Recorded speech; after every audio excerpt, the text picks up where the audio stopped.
নমস্কার, অরা মাইন্ড চ্যানেলে আপনাদের সকলকে স্বাগত জানাই। আমি প্যারেন্টিং কনসালটেন্ট ও সাইকোলজিক্যাল কাউন্সিলর শৈলী মণ্ডল দাস।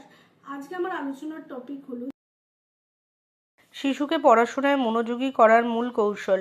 পড়ার জন্য নির্দিষ্ট জায়গা তৈরি করুন। শান্ত, পরিষ্কার আলো বাতাসযুক্ত একটি জায়গা, টেবিল চেয়ার ব্যবহার করলে মনোযোগ বাড়ে। মোবাইল টিভির আওয়াজ থেকে দূরে রাখুন।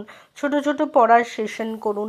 একটানা 1 ঘন্টা পড়ানোর দরকার নেই। 25 মিনিট পড়া, 5 মিনিট বিরতি, এইভাবে 3 থেকে 4 রাউন্ড দিন।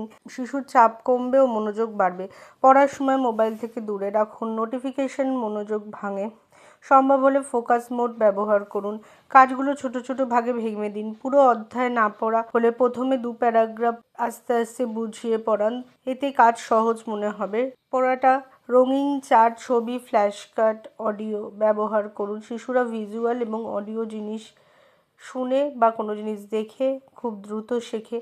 ম্যাথ, সায়েন্স, জিকে চার্টে দিলে দ্রুত মনে থাকে। রুটিন তৈরি করে দিন। প্রতিদিন একই সময় পড়ার অভ্যেস করান। শরীর মন সেই সময়ের সাথে সাথে অভ্যস্ত হয়ে যাবে। গোল ছোট ছোট করে ঠিক করুন। যেমন আজকে আমরা 1 থেকে 5 এই চ্যাপ্টারগুলো পড়ব। লক্ষ্য পূরণ হলে শিশুকে ছোট করে প্রশংসা করুন। পড়ার আগে মাইন্ড রিল্যাক্স করুন। 2 মিনিট ডিপ ব্রিদিং, হালকা স্ট্রেচিং, হালকা মেডিটেশন, এতে মস্তিষ্ক ফোকাস মোডে আসে। শিশুর আগ্রহ খুঁজে বার করুন। যে বিষয়ে বেশি পছন্দ করে সেটি দিয়ে পড়া শুরু করুন। এতে ওর আত্মবিশ্বাস বাড়বে।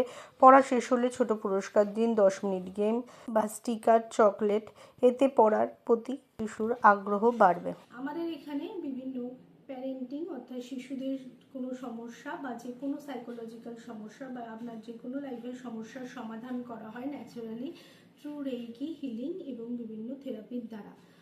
আপনি আমাদের অনলাইন এবং অফলাইন কনসালটেশন চালু আছে। স্ক্রিনে দেওয়া নাম্বারে বুক করতে পারেন এবং আপনার জীবনের যে কোনো সমস্যার আমাদের থেকে সমাধান পেতে পারেন। নমস্কার।